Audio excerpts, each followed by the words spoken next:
Hey, what's going on, guys? Welcome back to White Gaming. How are you all doing?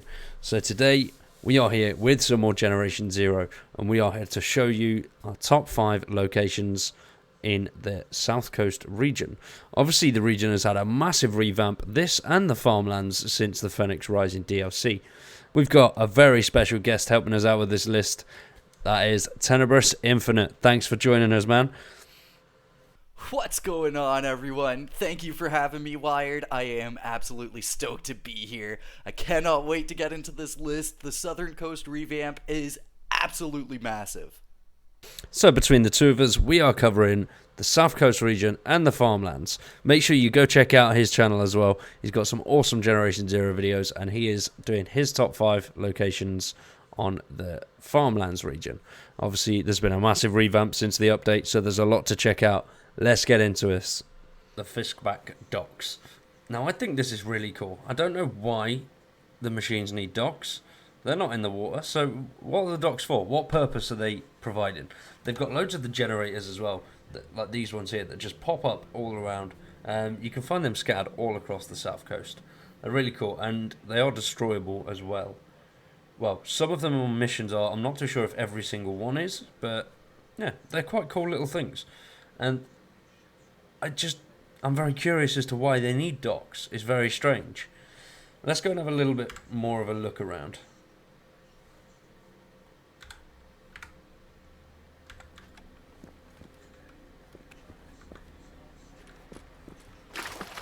So you get closer up to it, and it's got the sort of walkways. There's a few dead machines dotted around here as well, and soldiers, which is quite cool.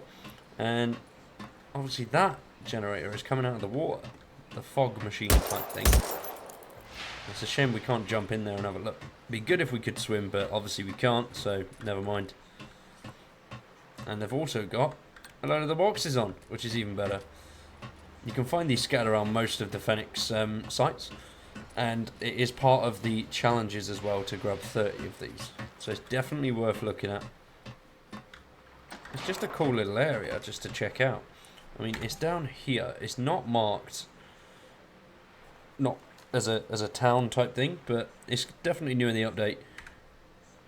And a little bit further down as well, as you can see from the photo, you've got sort of the pylons that lead into the water, which is really weird. And I think this has definitely got something to do with it. Are we going to get machines from the water? I don't know. I think that would be a really cool little thing if they did sort of just pop up out of the water and start blowing shit away. But something coming out of here has got to be a big ass machine.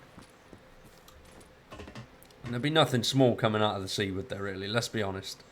If it does show up, it's got to be massive. And coming here at night as well makes this look a lot better. Because obviously the red lights and just the type of fog that's going around. I was waiting for this thing to pump me up because it looks cool. Hey, one set off. The rest of them should go. But why do they need docks? I don't understand. We haven't seen any machines in the water yet. I don't know if we will.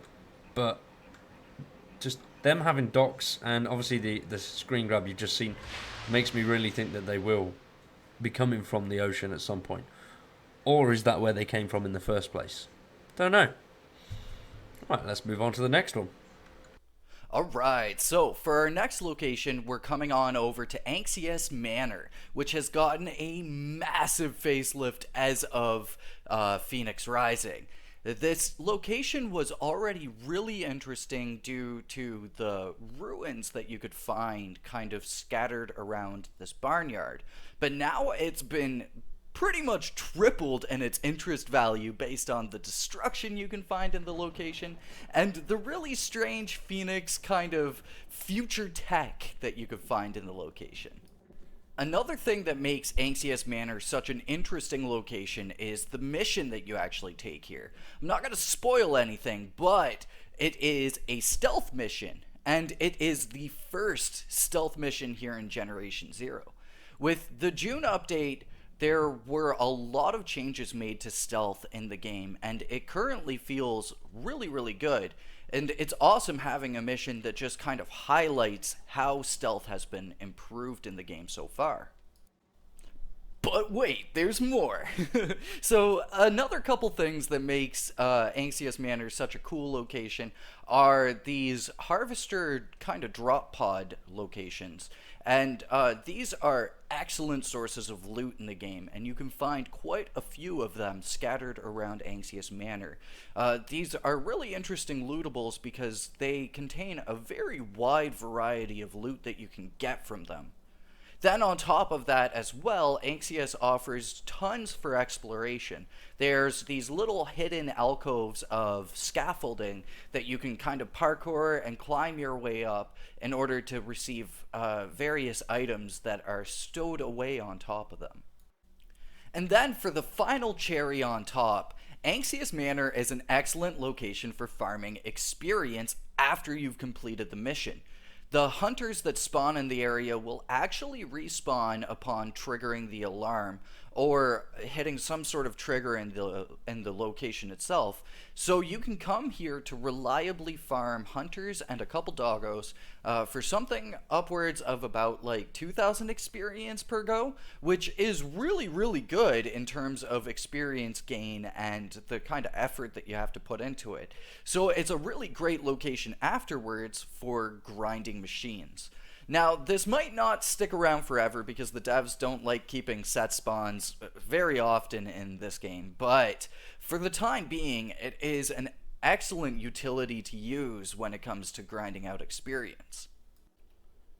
You can find Anxious Manor just over at the western end of the southern coast. You can find this really easily close to a safe house at Anger's Church or Brevikin's Camping. And the coordinates for it are -4224, +2155. All in all, the benefits to finding Anxious are really, really awesome and have a great payoff to us as the players. Now for the next location on this list. For this next one, we have got Brevikin's Camping. Now, this place has had a major, and I mean major, overhaul since the update. It used to just be a couple of little shacks and some tents.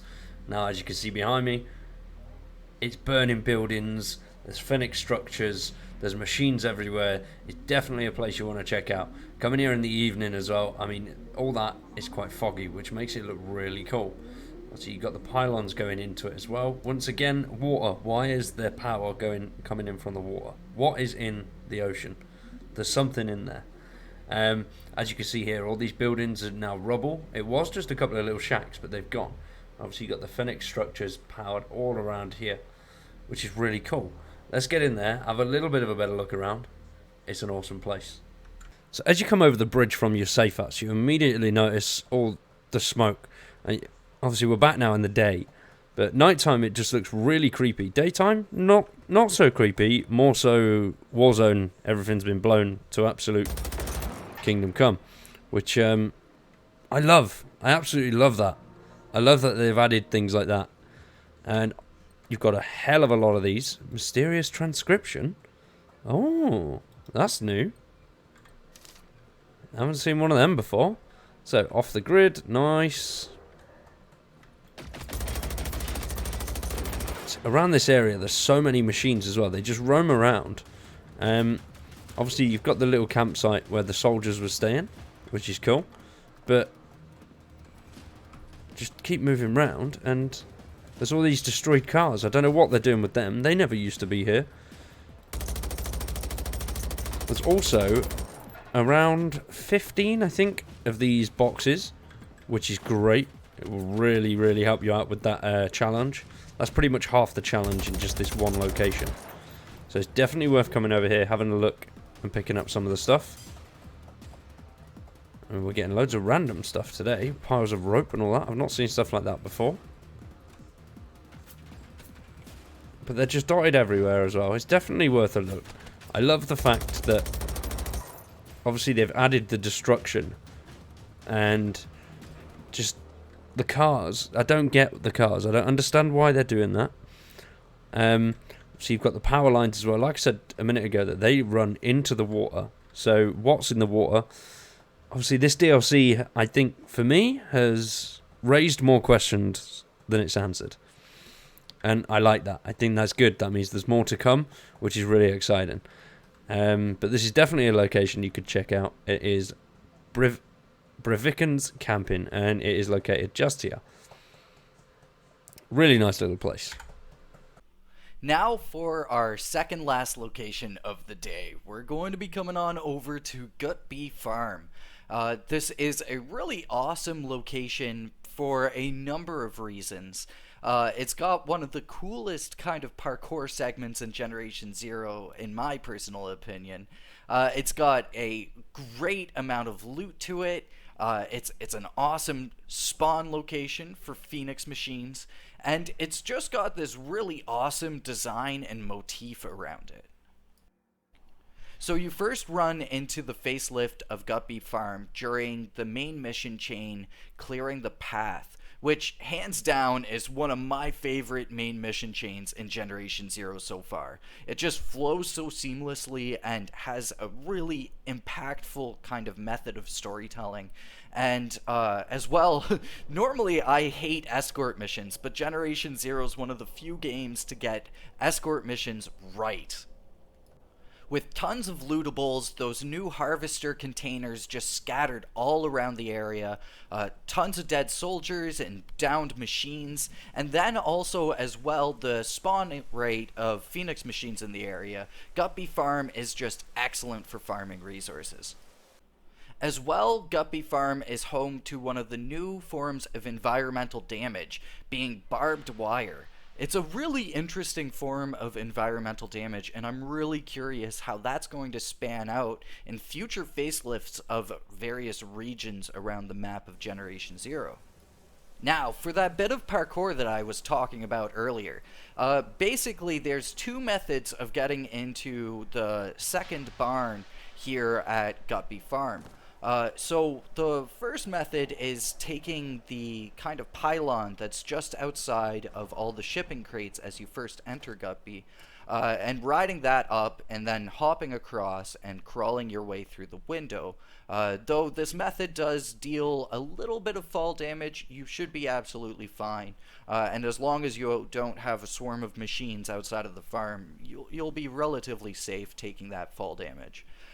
Then the second method of getting in is on the front side of the barn, where you can open up two of the upper levels doors and then ride the pylon up, and if you get your timing just right as you jump off the pylon, you'll be able to jump right through that door and then make it into the barn. Now, inside the barn, there's a lot of payoff for doing that little bit of parkour. So there's the first kind of environmental set piece where being able to go prone is kind of enveloped into the game world. So if you use prone to crawl just underneath these wooden planks here, you'll get access to a small kind of sty area, and in here you can find yourself a worn Brunball bat.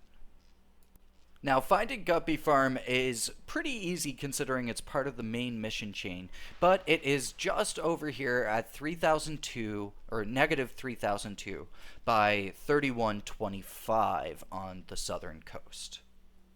Now for the number one spot on the top 5 locations in the southern region. Next up, we got Halabacken. Halabacken? I don't know. Something along them lines. High security prison. Now this place is epic. I mean, this is all of it behind me here. I'm doing this bit at night because it just looks so much cooler. A lot of the south coast, with all the revamp of the sort of Fnix structures, I think it looks much better at night because all these lights going off, it just looks really cool. It looks really creepy. Obviously from this angle, it just looks like it's beefed up. High security, ready for anything. And it really is. There's a hell of a lot of machines there. When you first come here, you will run into quite a lot of resistance. I think the first time I came here, I had a harvester, a tank, about 9 runners, and about 6 hunters. So it's definitely one of the more guarded areas. But, you know, it's a prison. It's a high security prison. It's got to be guarded. Let's get in there and have a little bit of a better look. So, just opposite the prison, which I'm pretty sure is part of it, is obviously you've got this burnt down house here, and then the Fnix structures with a load of power lines which lead just over to the prison. So I'd say it's definitely part of it. And then you've got these two big old boys in here, which these are their data banks, I think. Obviously the things that come out of the ground are the generators, and that was the data bank. And then up closer, the wall goes all the way around. The only way in is this little bit here, which is really cool. I'm showing you it at night because I think it looks better at night than what it does in the day. And you've also got, which caught my eye immediately, this bit, which has got the same door that FOA2 and FOA4 have got. So something is popping out of these at some point. I'm telling you now, something is coming out. And then one thing that really gets me every time, and I still haven't figured it out after hours of trying, is this cell. And you can get in there because you can collect something. How you get in there, I don't know. But why have the machines got cells in the first place? And why have they got human prisoners? What are they doing? Experimenting? Because there's other parts of the island show us that the machines just kill people. They don't take prisoners. Obviously you've got a couple of the little crates there, which are really good. They spawn a wide variety of loot. There's all sorts of funky bits in them. And then the icing on the cake, if you get on this bad boy here, wait for it to pump you up. And it's pumping you up. You can get on this roof here, which has, it's not there because I've already taken it, but this guy's normally got a PVG. It's only I think it's 4-star or 3-star, well, crown, but it's there, it's cool, you know, you can have it. It's just a nice simple location. I really want to know how to get into that cell, so if anybody does know that, let me know. I've been trying for so long, it's driving me insane. You can get into these cells as well. These guys they've got humans in which you can loot. So if I get into one of them and there's nothing good in there, I'm going to be very upset. I'm hoping that they've got some good lootable items. But that grate just really, they do something for me. That there's got to be something to these. There has to be something to them. I'm not sure what, but hopefully we'll find out one day. That is it. That is our top 5 locations of the South Coast region. Once again, thanks for joining me, Tenebris Infinite. I really appreciate it. It's been a great video. And make sure you go check out his channel for some more Generation Zero content and our top 5 farmlands locations. Thanks for watching, guys. See you again in the next one. Peace.